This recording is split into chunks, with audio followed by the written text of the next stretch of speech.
System design is part of the customer needs. You can't build something and then just throw it on a roof. You have to go and look at what you're doing. You have to visit the site because there's so many things that get missed on mapping software that you just won't see. So, be it a stink pipe, be it screw lines. The other thing recently is steel frame houses where you've got wider trusses and wider beams for fixing materials too. So, it's really important to get out there, take a look at what the customer's got, and make sure that you're doing the right thing by them with the products that you've got. So I want to have confidence in what we're putting on the roof, that it is going to be there for a long time.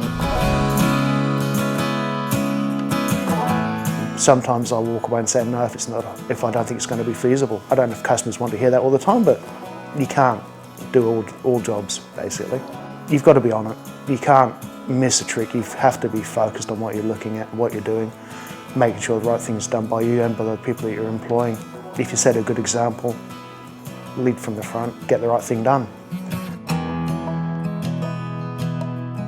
Ethical installs, so basically doing the right thing by the customer, having something that is, when we put it on the roof, we've got the confidence that it will stay on the roof for a long period of time, having the confidence in the product that we're working with, so 25-year genuine manufacturers, as opposed to spruiked 25-year warranties, which are horrible when they say it's just a performance warranty.